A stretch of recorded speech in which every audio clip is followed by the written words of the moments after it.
But so we come to the word religion, and we come to the meaning of religion, and we come to true religion.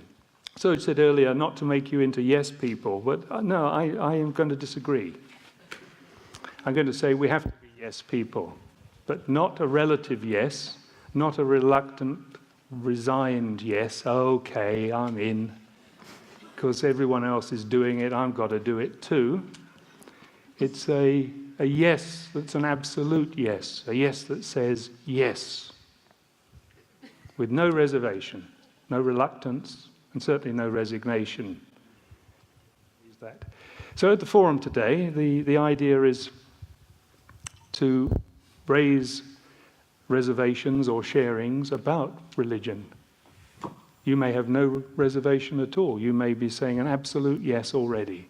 But if your yes is a relative yes, if it is a yes but, if it's a yes, but we are different. Ours is the way of the livingness. You're already gone. Humility, there's the other one. Are we willing to be humble? Can we be humiliated? And I'm using it in a very special way, okay, as I'm talking about, be careful with the word again, because, to be humiliated in modern English is not good. Oh, I was so humiliated. I felt so small. No, when you're humiliated, when you're humble, you're large, you're free, you're expansive. So are we willing to be humiliated by our religion and for our religion or for our own being? Is it okay for someone to say, I think you're a bunch of nutcases? Well, that's fine by me.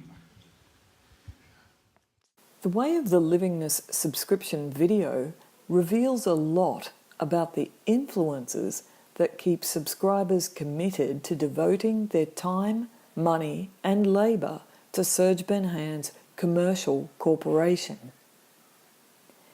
Neil Ringer is one of the Universal Medicine community's hierarchy of what Serge calls elders. This is one of many regular forums in which the congregation discuss their religious commitment.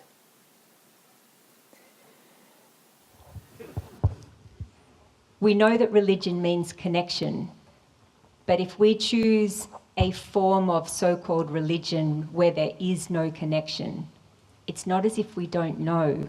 We do know. And we're choosing less because in choosing less, we don't have to be accountable for the way that we are with each other, the way that we are with ourselves, and the way that we are with the world.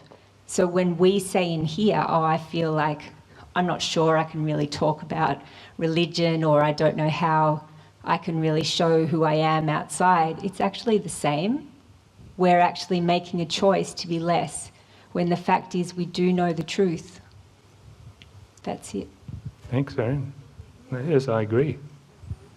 One of my fears about religion and claiming myself as religious is that I'm going to be seen immediately as some incredible type of bore, that I'm going to Amway people to death with my religion. Therefore, religion is our relationship with light and how we respond to this light, and that we're not transparent with this and we don't share this with each other. That's where the walls come up. And then we go into justification. And we only go into justification because we know that we have deviated from a point of truth. Because if we hadn't deviated, there'd be nothing to justify. Therefore, religion is about returning to the light that lives within us. But in order to return to it, we have to admit that we walked away. I feel for me it's just always been excuses.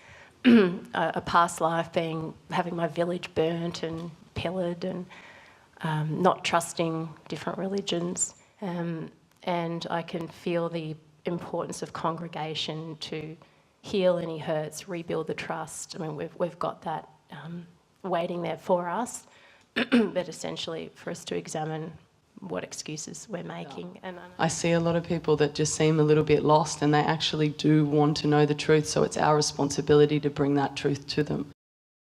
There's actually no reason to have an issue with the word religion, because when people feel and see us in the truth of that as the living religion, then it brings home to them that this is actually who they are, because this religion is known to all of us. It is our way of all of us, not just people in this room. It is the way of everyone. Before I asked for the microphone, the words that kept coming to me was, we are not appreciating what it is that we have been given. We are not appreciating what we have had delivered and what is needed. We are in so much self when we're in that holding back for fear of who is going to judge us for being religious nuts. So we just have to appreciate what we are reflecting and not hold back, because it's so much self and it just wreaks havoc in your body. As what Saren beautifully shared, it comes back to how we're prepared to live, the responsibility with our fellow brothers, and the inconsistency of that is really what is exposed in that moment when we hesitate. We've got to be proud about what we do. We've got to claim the religion, the true religion. We don't have to walk around with it, written on our shirts or anything. James, stand up, James. Show that. That'd just be really silly. But we've got to start living it. We've had, and this isn't naming anyone who has spoken, because a lot of what was said is said on behalf of what a lot of the rest of the room are thinking anyway. But is the fact that we're not actually living religion enough. If you can say that you have reservations about talking about it, if you can say that you have this excuse, this concern, that concern, all of that is all communicating back to you that you do not embody and live religion. I think that was delightful. We'll do more of this. The religious discussion is obviously important in understanding UN. Many of its faithful struggle with their faith because they did not set out to join a religion. They thought they were attending a health service. Hi, I'm Esther. The beliefs are only one factor in followers' adherence to UN. It's one thing to have religious faith, which many UN members appear to regard as a cross to bear. But there's a risk of becoming distracted by the beliefs and UM's tendency to characterise criticism of the way it conducts its business as religious persecution. Yeah, and so when we don't stand up, we're the ones who are being attacked. That's exactly what I said in 2012 when the media lashed out, and I said very clearly, don't ever think this is an attack on me. There are other factors which keep followers fervently devoted to expanding Benhayon's business empire. We see the same faces at events, on the blogs and staffing promotional initiatives. We observe UM subscribers exhibiting similar behaviours, using the same language, talking about the same subjects year after year. We see little visible resistance to Benhayon's pronouncements. The soul, our soul, is 12 feet tall.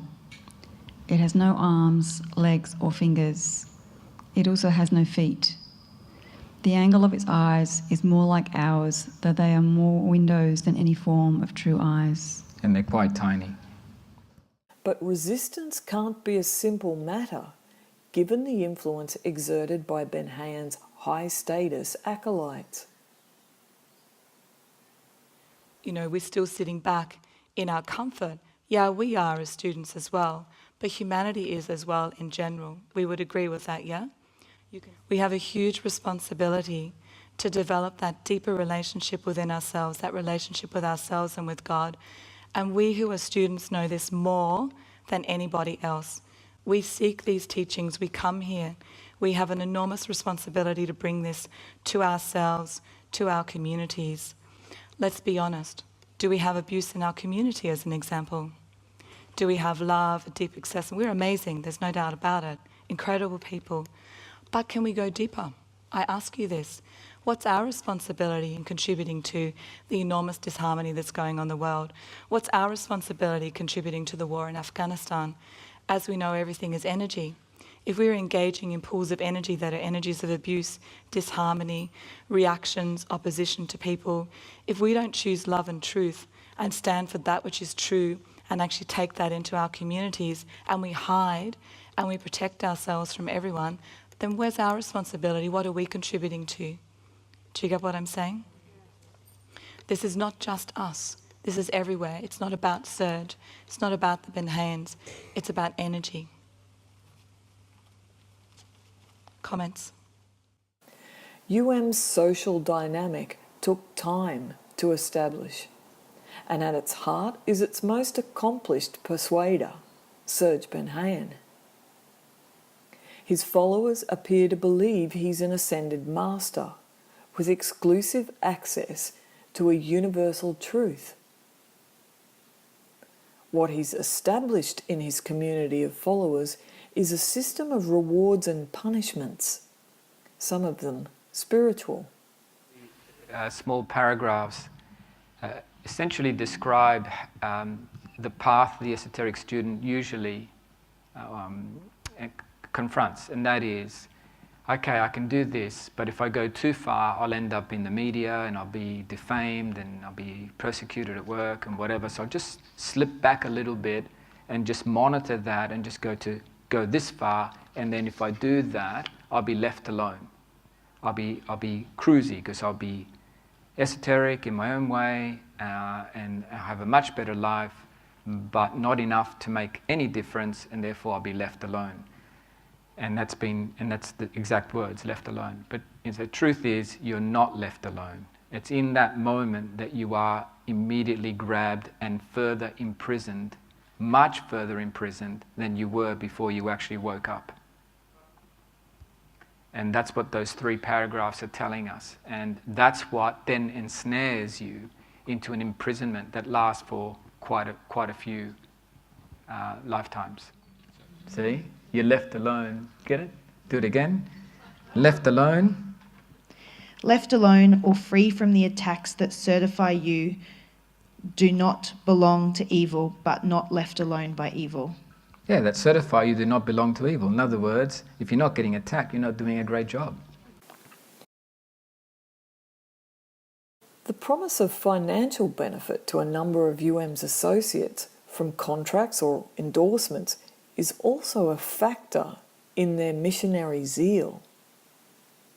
If UM prospers, in theory, so do they. Another is the sense of community, not just of belonging, but of being part of a predestined plan with a higher purpose. Evolution is just increasing the level of responsibility and starting to unpack the images of what the path of return is supposed to be like. Because Jesus told you, the time will come when those who kill you will think they are doing me a service.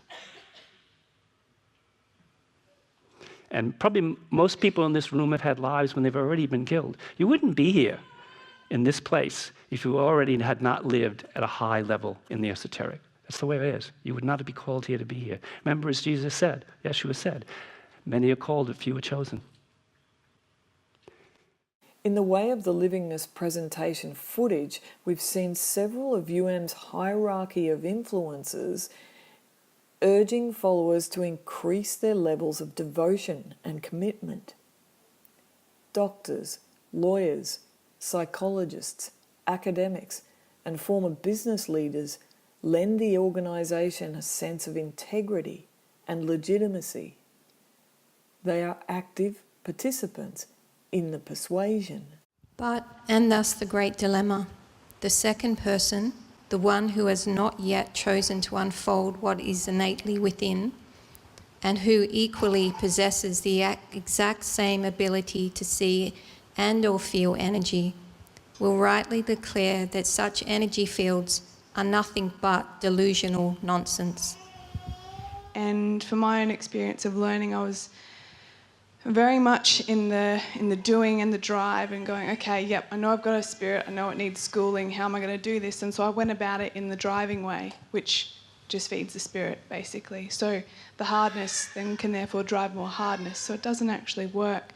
So what I've been learning more and more about is how my movements and bringing more delicateness, grace, love in all my movements actually starts to teach the spirit in a way and helps to support it to surrender. And as we know, surrender is the name of the game, basically, as we learn to surrender more and more. So what I've just learnt so much about is that delicateness of movement. And, you know, Serge has been presenting it, as Nicholas said, for 10, 12 years, but it's really now for me, that's what I'm feeling more and more of, and that just supports so much. Like, you know, the placement of my hands when I go to bed, the way I get out of bed, every step, and it just teaches, the particles teach the spirit. That's how I feel it is. But here I am. And what I was going to talk about was appreciation, which, Adam, you expressed so beautifully. But as someone whose craniosacral pulse was 6, I think, when I met you, Kate, I think you're supposed to be walking around in a coma at that point, but that's how contracted I was in terms of the beliefs and ideals I'd taken on. And I've known Serge for a very long time now. I'm a very diligent student. I take great notes. You know, I'm very smart. I remember stuff. But it does not work to do it through knowledge. I can vouch for that. And my ex-detractor husband will support me in that, I'm sure. And it certainly doesn't work to try hard. And it doesn't work to do any of the things that we think will work. The only thing is surrender and appreciation. So in the last few months, all I've been working on is to not abuse myself no matter what I do. And it actually works. I'm slowly, slowly building a foundation of love and appreciation for myself for the first time ever. And it's the only way that things are actually falling away. Nothing else works. And it's super simple. It really takes no effort at all. But more is required than simple surrender. Followers' commitment is never sufficient. They are persuaded to do volunteer work to benefit Benhayon and Associates commercial enterprises. Serge has given us everything we need to live everything we are. He never holds back. And I was feeling, well, the abuse, the actual abuse, is us not being that and living it from the gift we're given. Yeah. And it's the ultimate abuse of the man who should be not abused at all. And there's a level of not comprehending why we want to not step forward and offer this as big as we can, write courses for COAM, write short courses for Evolve, whatever that takes, taking it out to communities, being engaged, but not cowering. And when Alison suggests subscribers provide unpaid services to Evolve College and the College of charity. Evolve is a national training company that is commercially merged with The College of charity is a promotional front for the Corporation and its financial associates. Recently, it's providing presentations through Gold Coast public libraries. Why are we not sharing this? This is the big question that I feel no one wants to ask, and I think Victoria hit on it, that no one wants to feel the discomfort, because if we actually look at the big picture that Maxine's offering, if we look at the war, at the strife, at the corruption, the utter corruption of where humanity is, then we actually have to feel us where we've been asleep, and the asleepness hurts. The asleepness is agony if we actually feel it. You feel it, and you can feel it in the room. If everyone here who's so clairsentient, if you feel the energy of where you don't want to go to and you're sitting on the precipice, it's revolting. Followers take the stage to take part in the persuasion. My feeling is we're all far too comfortable. We're not going there. And what we're doing is we're sitting here in a Shakespeare play playing our roles. So Serge is a good guy. You know, he's the leader. That's comfortable for us, for him to do that, because then we don't have to do it for ourselves. You know, the detractors, it's really comfortable for us that they're detractors, because then we get the bad guy. We don't have to look at our own behaviour and how we're detractors and how we bastardise the work. You know, the four lords of form, I mean, they're nothing. They're not... What is the greatest evil in the world? What is the greatest crime against humanity? It's our choice to separate from God. So we've all done it. When we've had people bastardise the... they were jealous. I got jealousy aimed at me. Guess what? You were part of that jealousy being aimed at you, because it's all of humanity being directed at you through it. So suck it up. You were part of it. So everything that everyone said is relevant, but let's really go there. I mean, we're wasting, you know, let's not waste time. How much time does Serge have left on the planet? Let's not waste it. So let's use this and go there and talk about, you know, I've committed a crime against humanity through my choice to separate from God by judging him, and then living in a way to avoid that. Subscribers are urged to recruit. You can all feel that. Now, do we want to sit there for 12 more months? Or do we want to really go, wow, it's not about me bettering my life. As Serge said, are we going to keep bettering ourselves? Gosh, can our lives get any better with the work? I mean, our relationships are awesome, our work's awesome, our lives flow in a way that we've never known before, we have more vitality. I mean, that's the reports we're getting again and again. Even those people who are unwell in the community are vital and so alive, their doctors can't believe that they're sick. So we can't get any better. Some of the people promoting universal medicine's benefits and marshalling the volunteer labour force are the ones behind UM's attack websites that have published well over 100 articles vilifying critics.